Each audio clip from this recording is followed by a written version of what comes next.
Hello everyone. Now the next material is plastic. So first of all, what is plastic? So plastic is a recent engineering material which has appeared in the market all over the world. Plastic material is a name such a group of material which are basically carbon compound having a high molecular weight, right? The plastic are compound of carbon with other elements such as hydrogen, nitrogen and oxygen. The plastic is an organic substance and it consists of natural or synthetic binders or resins with or without a molding compound. Plastic can be obtained naturally or synthetically. Plastic are one type of polymer, right? So plastic is a synthetic material made from wide range of organic polymers such as a polyethylene, PVC, nylon, etc. that can be molded into any shape while soft and then set into a rigid or slightly elastic form. So the next topic is composition of plastic. So how to make a plastic, right? So here the composition is given. So first of all, first composition is the organic polymers.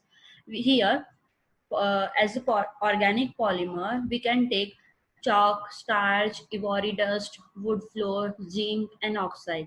So composition is organic polymers plus carbon plus oxygen plus nitrogen plus sulfide is equals to plastic, right? The next is properties of plastic. So first of all, properties is it is a lightweight material. It has a good resistance to most of the chemicals. They have a high electrical strength. They have a good corrosion resistance. Plastic can be molded to any desired shape and size. They can be made transparent or color. They are cheap compared to metals. All operations like drilling, saving, punching can be done on the plastic. Painting and polishing is not necessary. The plastic possesses excellent electric insulating properties, and the plastic have a low specific gravity, the average being 1.3 to 1.4. They and then other properties like they can cut easily, right? They do not absorb water. They can absorb shock better than steel. They can be manufactured in wide range in colors, right? So here the next topic is types of plastic. Here are plastic are mainly classified in two types. First one is thermoplastic and second is thermostatic. The basic difference between the thermoplastic and thermostatic is thermoplastic become soft and melt on heating and become hard on setting are called thermoplastic, and thermosetting plastic which if heat will melt, heated will melt and will become hard after prolonged heating, right? Here the difference is given. Thermoplastic variety softened by heat and hardens when cooled down. It can be used by remolding as many times and required. It is a reusable plastic, right? And thermosetting plastic cannot be reused. This variety required a great pressure and momentary heat during a molding, which harden on the coolings. Here, the description are given. Thermoplastic. So, thermoplastic or heat non-convertible group is the general term applied to plastic which become soft when heated and hard when cooled. The thermoplastic material can be cooled and heated several times. They can be recycled. When thermoplastic are heated, they melt to a liquid. They are also freeze to a glassy state when cooled enough. Thermoplastic can be molded into any shape. Here one process are given and one example are given. So first of all, processing is when heat is applied, it form a liquefy form, and when it is cool, it is solidify. Okay, here analogies means one example are given. One example is chocolate. When chocolate is heated, it is liquefied, and when it is cooled, it is solidified, right? Here same thing in ice and same thing as metal, right? The next is thermo setting plastic. The thermosetting or heat convertible group is a general term applied to the plastic which become rigid when molded at a suitable pressure and temperature.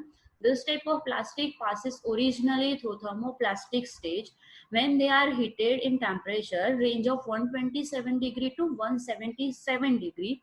They set permanently, and further application of heat does not alter their form or soften them. But the temperature of about 343 degree, the charring occurs. Charring means partially burn so as to blacken the surface, right? This charring is a peculiar characteristic of the organic substance. It is not reusable, sorry. Here the thermosetting process are given. Here A plus B is equals to C, right? So mix A or B means there are two components, A component and B components. The answer is cure, right? Here the example are given. For example, egg are heated, so they are melted, and after we get not in reusable, right? The second is cement and the third one is cake. The next is uses of plastic. There are more than 100 different kinds of plastic available in the market, and their performance abilities span those of every other known material from soft rubber to steel. The typical uses of plastic in building are summarized like the use mainly uses is bath and sink units, pistons, ball floats, corrugated and plain sets, decorative laminates and moldings, electrical conduits, electrical insulators, film for waterproofing, damp proofing and concrete curing, floor tiles, foam for thermal insulation, jointless flooring, lighting fixtures, overhead water tanks, paints and varnishes, pipes to carry cold water, roof lights, safety glass, wall tiles, water resistance, adhesives, right? This is a general uses of plastic. It is also used in aeronautical engineering. It is also for making covers of machines and handle for tools. It is also used for sheeting and panels, water storage, right? The next material is fly ash. So first of all, fly ash introduction. So what is fly ash? It is a byproduct, right? One type of byproduct. Fly ash is a fine powder produced as a product from industrial plant using pulverized coal or ignite as a fuel. It is the most widely used pozzolana siliceous or aluminosiliceous in nature in a finely divided form. They are spherical shaped ball, finer than cement particles, right? It can be utilized in many ways, but bulk utilization can be done only field of the civil engineering. Fly ash is one of the residue generated in the combustion of coal. It is generally captured from the chimneys of coal-fired power plant. Fly ash is finely divided residue products in large quantities at various thermal power stations in India. It is a byproduct of many thermal power stations and other plants using pulverized coal as a source of heat for boilers. Depending upon the sources and makeup of the coal being burned, the component of fly ash vary considerably, but all fly ash include sustainable amount of silicon dioxide means SiO2 and calcium oxide means CaO. A quantity assured fly ash impact benefits to convert structure. Fly ash is now accepted on a worldwide basis, considering material concreting material, sorry. Fly ash as a supplementary. Apart from technical advantage it attributes to the concrete properties, fly ash has its own benefit. So problem of disposal in India, alone, we produce 75 million tons of fly ash every year, the disposal of which has become serious environmental problem. The effective use of fly ash in a concrete making is therefore attracting serious consideration of concrete technologists and government department. Right. So what is the fly ash? Fly ash is a finely divided byproduct resulting from the combustion of coal in power plant. It contains large amount of silica, alumina and small amount of unburned carbon which pollute environments. It is a gray in color and alkaline in nature. The size range between 1 in 1 to 100 microns. The specific gravity is 1.9 to 2.8, generally 3.15 for cement. The surface area is typically 300 to 500 meters square per kg, although some fly ash can have a surface area as high as 700 meters square per kg, and for cement it is 3 330 meters square per kg. The mass per unit volume, including air between particles, can vary from 540 to 860 kg per meter cube. Why to use fly ash? There are the points are given for using a fly ash. Being a pozzolanic, it can be actually replace a part of Portland cement. So we can save a cement, and ultimately we save cost of construction, right? Result in more durable concrete. It has a high ultimate strength. It improve workability. It improve cost economy of concrete, reduction in heat of hydration, more environmental friendly concrete. The next is uses of fly ash. So it reduces soil erosion by replacing the topsoil for most construction mixes, reduce the pollution measured by reuse of waste, reduce the amount of greenhouse gases being added to the atmosphere, hydrophobic nature helping proper draining of water from road and structures, production of crude oil from polyethylene, also used in a sewage treatment and generation of biofuel as an alternate source of energy resources. It also used for the brick manufacture or for concrete. It has been used over 550 years to make a concrete building block. Brick have been used in house construction since the 1917s. It can also be used in place of clay for producing a high strength cement. It also used in a sub base for the road. It is also used in fine aggregate in a concrete or mortar. It is also used for the purpose of land reclamation. It is fly ash could be used as a filling material. The next material is epoxy. So what is epoxy? Epoxy are created by polymerizing a mixture of two starting compound, the resin. The one compound is the resin and the second is hardener. When resin is mixed with a specified catalyst, curing is initiated, right? Epoxy resin system are chemical mixture containing two main parts, the epoxy resin and the curing agent. It is called hardener. When combined, this compound form a hard, durable plastic material commonly known as epoxy. Epoxy resin system also contain other chemicals such as solvents, pigments, and fillers. Epoxy is either any of the basic compound or the cured end product of epoxy resin, as well as a colloquial name of the epoxide functional group. Epoxy resin, also known as a poly epoxide, are a class of reactive polymers and polymers which contain epoxide. There are types of epoxy. There are two main categories of epoxy resins, namely the glycidyl epoxy and non-glycidyl epoxy resin. The glycidyl epoxy are further classified as glycidyl ether, glyceride ester and glyceride amine.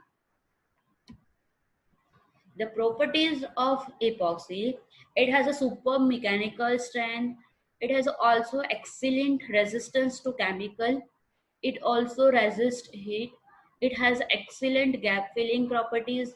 Epoxy is resistant to cold, radiation and steam. It is environmentally friendly material. It reduces corrosion. It is a lightweight and sound dampening material. The next is uses of epoxy. The application for epoxy based material are extensive and include coating and composite materials such as those using a carbon fiber and fiberglass reinforcement. High performance epoxy are used to make a laminated wood for deck, wall, roof, and other building application. Epoxy resins also help to provide a durable, high gloss outdoor coating as well as sealer for concrete floors. Epoxy resin are used for high performance and decorative flooring such as terrazzo flooring, cheap flooring, etc. It is a water-based epoxy paint, dry quickly, providing a tough and protective coating. Epoxy are also used in plumbing bonding adhesives, brick, concrete, and masonry workers are waterproof epoxy coating to protect a structure from corrosion. Epoxy are also used in fiberglass repair, carpentry, and woodworking, wood and metal filler, reinforced bolt, jewelry making, and etc. The next material is steel slag. So steel slag, it is also byproduct of steel making. It is a produce during the separation of the molten steel from impurities in the steel making process. The steel occurs as a molten liquid melt, and it is a complex solution of silicates and oxide that solidifies upon cooling. Steel slag is a byproduct of molten iron processing, and different type of steel slag are formed depending on a specific type or grade of steel and the furnace used during a steel production. Steel slag is an industrial byproduct obtained from the steel manufacturing industry. It is produced in a large quantity during steel making operation that use electric arc furnace. Slag can also be produced by smelting iron or in a basic oxygen furnace. It is called steel slag means it is a byproduct of steel. Now the next is type of slag, type of steel slag. There are main types of slag that are generated from the iron and steel making industries. It is classified as blast furnace slag. It is called iron making slag, and second is steel furnace slag. Steel furnace slag, it is again classified in basic oxygen furnace slag. Second is electric arc furnace slag, and the third is ladle slag. The next is properties of steel slag. It has a hydraulic property. It has a large bearing capacity. It has a large angle of internal friction. It consists of FeO, ferric oxide, calcium oxide, and SiO2 compound means silicon dioxide. Right? It has a superior wear resistance. It has a high particle density and hardness. It has a large weight per unit volume. It is angular in shape and have a rough surface texture. The next is uses of steel slag. It is road-based coarse material. It is used in aggregate for asphalt concrete. It is used as a material for civil engineering work and as a ground improvement material. It is a raw material for cement clinkers. It is a it is used for the fertilized and soil improvement. And this is the end of today's lecture. Thank you. I hope you all are getting each and every points of today's lecture. So we will continue our chapter in the next lecture. Thank you for the watching.